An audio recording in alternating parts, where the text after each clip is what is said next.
अस्सलाम वालेकुम जी, welcome back to my channel. कैसे हैं आप लोग? उम्मीद करती हूँ सब खैरियत से होंगे और मज़े में होंगे। आज आपके साथ शेयर करूँगी मैं चीज़ी ब्रेड बाइट्स की रेसिपी। ये क्रंची और चीज़ी स्नैक आपकी पार्टी या स्नैक टाइम को बहुत ही ख़ास बना देंगे। इनको बनाना इतना आसान है कि आप इसे एक बार बनाएंगे तो फिर बार बार बनाना चाहेंगे। इसके हर बाइट में आपको मिलेगा चीज़ का मज़ा। तो फिर रेसिपी को एंड तक देखें। अच्छी लगे तो लाइक भी कर दें और चैनल पर न्यू हैं तो चैनल को भी ज़रूर सब्सक्राइब कर लें। तो चलें फिर बिस्मिल्लाहिर्रहमानिर्रहीम पढ़ लेते हैं और रेसिपी बनाना स्टार्ट करते हैं। बहुत ही टेस्टी, मज़ेदार और क्रंची से चीज़ी ब्रेड बाइट्स बनाने के लिए यहाँ पर मैंने 4 मीडियम साइज़ के आलू लिए थे, जिसको मैंने 1 टीस्पून नमक डालकर बॉईल कर लिया था। आलू को मैंने ग्रेटर की मदद से ग्रेट कर लिया है, इसमें कोई गुठली नहीं होनी चाहिए। अब इसमें मैं शामिल कर रही हूँ 3/4 कप मैश चिकन। ये बॉयल चिकन है जिसको मैंने नमक डालकर बॉयल किया था और ये मैंने 3/4 कप इसमें ऐड किया है। इसको बिल्कुल बारीक मैश आपने करना है। इसके अलावा इसमें शामिल करूँगी मैं हाफ़ टी स्पून नमक। नमक आपने ध्यान रखना है कि आलू और चिकन बॉयल करते वक्त हमने पहले भी ऐड किया है। इसके अलावा इसमें 1 टीस्पून मैं शामिल कर रही हूँ मोटी कुटी हुई लाल मिर्चें। 1 टीस्पून इसमें शामिल कर रही हूँ मैं कश्मीरी लाल मिर्च। अगर कश्मीरी लाल मिर्च नहीं है तो फिर आपने हाफ़ टी स्पून पिसी लाल मिर्चों का ऐड करना है। 1 टीस्पून इसमें मैं ज़ीरा पाउडर ऐड कर रही हूँ और शामिल करूँगी इसमें 1 टीस्पून ऑरिगैनो। ऑरिगैनो नहीं है तो इस स्टेप को आप स्किप कर सकते हैं, कोई इशू नहीं है। हाफ़ टी स्पून इसमें पिसी काली मिर्चों का ऐड किया है मैंने। इसको मज़ीद फ्लेवरफुल बनाने के लिए 1 टेबल स्पून ऐड करूँगी मैं इसमें शेज़वान सॉस। इसके अलावा शामिल करूँगी मैं इसमें 1 tablespoon chilli garlic sauce. आप इसकी जगह टोमेटो केचप का भी यूज़ कर सकते हैं। अगर केचप नहीं ऐड करना चाहते तो फिर चिली गार्लिक सॉस आपने ऐड करना है। 2 टेबल स्पून मैंने प्याज इसमें ऐड की है, जिसको आमलेट कट में मैंने काट लिया था। 2 टेबल स्पून मैंने इसमें हरी प्याज का ग्रीन वाला पार्ट ऐड किया है।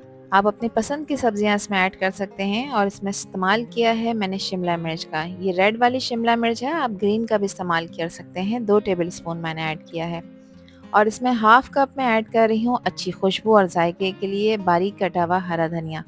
बस ये तमाम चीज़ों को आपने अच्छी तरह से मिक्स कर लेना है। जो सब्ज़ी पसंद नहीं है उसे आप स्किप भी कर सकते हैं या अपनी पसंद की सब्ज़ी आप इसमें ऐड भी कर सकते हैं। ये थोड़ा स्टिकी लग रहा था, इस स्टेज पे मैं इसमें 2 टेबल स्पून ब्रेड क्रम्स के ऐड करूँगी। ब्रेड क्रम्स ऐड करने से आलूओं की जो चिपक होती है या ये जो स्टिकी हो रहे होते हैं इस स्टेज पे, तो ये ख़त्म हो जाती है और बहुत ही स्मूथ टेक्सचर के साथ देखें हमारा एक बेहतरीन सा आलू का मिक्स बनकर तैयार हो चुका है। इसको उठाकर एक तरफ रखते हैं और नेक्स्ट स्टेप फॉलो करते हैं। तो यहाँ पर मैंने 1 अदद ब्रेड का स्लाइस लिया है। मैं मीडियम ब्रेड का इस्तेमाल कर रही हूँ और इसके ऊपर मैंने 1 अदद चीज़ का स्लाइस रख दिया है ताकि इसके हर बाइट में आपको चीज़ का मज़ा मिले। अब 2 टेबल स्पून मैंने इसमें जो मिक्स बनाया था आलू का, वो मैं इसके ऊपर लगा दूँगी और आपने इसको इसके ऊपर ऐसे लगाना है जैसे कि आप बटर वगैरह लगाते हैं ना स्लाइस पे, सेम इसी तरह से इसको आपने इवन कर लेना है अच्छी तरह से और इस तरह से इसके ऊपर फिक्स कर देना है। अब नाइफ़ की मदद से मैं इसको सेंटर में से हाफ़ करूँगी और फिर मैं इसको 4 इक्वल पार्ट्स में डिवाइड कर दूँगी। तो देखें आप इस तरह से हमारे ये बाइट्स बनकर तैयार हो जाएँगे। तो बहुत ईज़ी है इसको बनाना। आप अपनी पसंद का कोई भी शेप इसको दे सकते हैं। आप इसको ट्रायंगल शेप में भी कट कर सकते हैं। तो इसी तरह से देखिए मैंने तमाम ब्रेड के स्लाइसेस के ऊपर पोटैटो मिक्स लगाकर रेडी कर लिया था। इस पोटैटो मिक्स के साथ आप बहुत सारे ब्रेड बाइट्स बनाकर तैयार कर सकते हैं। स्कूल के लंच बॉक्स के लिए भी ये एक आइडियल रेसिपी है। अब इसकी कोटिंग के लिए यहाँ पर मैं हाफ़ कप ले रही हूँ मैदा और इसमें इस्तेमाल करूँगी मैं हाफ़ टी स्पून नमक का। इसके अलावा इसमें शामिल करूँगी मैं हाफ़ टी स्पून मोटी कुटी हुई लाल मिर्चें। मिर्च और नमक की क्वांटिटी आप लोग अपने टेस्ट के अकॉर्डिंग ऐड कर सकते हैं, कम या ज़्यादा जितनी आपको पसंद हो। इसको एक फ्लोइंग कंसिस्टेंसी में आपने बनाना है तो इसमें मैं पानी ऐड करूँगी। पानी मैंने यहाँ पर तकरीबन इसमें हाफ़ कप से थोड़ा सा ज़्यादा ऐड किया था। अच्छी तरह से इसको मिक्स कर लेंगे ताकि ये लम्स फ्री हो जाए। एक बात का आपने ध्यान रखना है कि इसमें किसी भी तरह की कोई गुठली नहीं होनी चाहिए। तो देखें हमारा एक फ्लोइंग कंसिस्टेंसी के साथ बैटर तैयार हो चुका है। अब जो ब्रेड बाइट मैंने बनाकर रखे हैं आपने इसको उठाना है, इस तरह से इसके अंदर डिप करना है। अच्छी तरह से आपने इसको इसके अंदर डिप करना है ताकि ये बैटर इस पे चारों तरफ से अच्छी तरह से कोट हो जाए। और अब आपने इसको उठाना है। अब एक प्लेट में मैंने ले लिए हैं ब्रेड क्रम्स।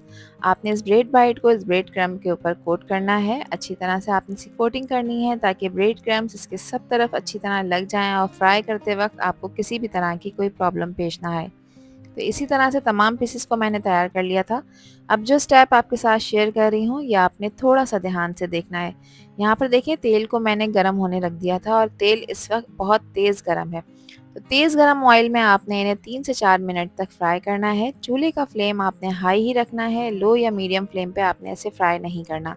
अगर आप फ्लेम का ख्याल नहीं रखेंगे, लो मीडियम फ्लेम पे इसको फ्राई करेंगे तो इस पे जो कोटिंग लगाई है आपने वो निकल कर बाहर भी आ सकती है। हाई फ्लेम पे आपने इसको फ्राई करना है क्योंकि सारी चीज़ें जो इसमें हमने ऐड की हैं वो सब पकी हुई हैं, सिर्फ हमें ब्रेड को इसमें क्रिस्पी करना है। तो यहाँ पर देखिए 3 से 4 मिनट बाद एक अच्छा खूबसूरत सा गोल्डन कलर इनके ऊपर आ चुका है। तो अब इस स्टेज पे मैं इसे निकाल लूँगी। आपने इन्हें ओवर कुक नहीं करना वरना फिर ये जल जाएंगे और काले हो जाएंगे। तो लीजिए जनाब, फिर तैयार हैं हमारे बहुत ही मज़ेदार से चीज़ी ब्रेड बाइट्स, जो कि परफेक्ट हैं बच्चों के स्कूल के लंच बॉक्स के लिए, इवनिंग स्नैक के लिए, किसी भी स्टार्टर के लिए या फिर हाई टी पार्टी के लिए। और आपने देखा झटपट आसानी के साथ कितने सारे ये बनकर तैयार हो जाते हैं। तो रेसिपी ट्राई करें और अपना फीडबैक मेरे साथ लाजमी शेयर करें कि आप लोगों की रेसिपी कैसी बनी। इसको सर्व करें आप केचप के साथ या किसी भी सॉस के साथ, ये आप लोगों की अपनी चॉइस है। इसके हर बाइट में आपको चीज़ का मज़ा मिलेगा जिसे खाकर आपका दिल खुश हो जाएगा। तो एक पीस मैं आपको चेक करा देती हूँ, देखें कितना क्रिस्पी बनकर तैयार हुआ है माशाल्लाह से। दिखने में जितने टेम्पटिंग लग रहे हैं खाने में उससे भी ज़्यादा मज़ेदार हैं। तो एक मैं आपको तोड़ के चेक करा देती हूँ, देखें आलू की जो स्टफिंग हमने इसके ऊपर लगाई थी उसके साथ ये कितने मज़ेदार से हमारे क्विक इंस्टेंट स्नैक्स बनकर तैयार हो गए हैं। आई होप ये रेसिपी और वीडियो आप लोगों को पसंद आई होगी। पसंद आई हो तो कमेंट सेक्शन में अपना प्यारा सा फीडबैक मुझे लाजमी शेयर करिएगा। आपके प्यारे से कमेंट का मुझे इंतज़ार रहेगा। आपसे फिर मिलूंगी इंशाल्लाह एक न्यू वीडियो में एक न्यू रेसिपी के साथ। जब तक हादिया को दीजिए इजाज़त। अपना बहुत सारा ख्याल रखिएगा, अपनों का भी ख्याल रखिएगा और मुझे भी अपनी प्यारी दुआओं में याद रखिएगा। अल्लाह हाफिज़, अल्लाह निगहबान।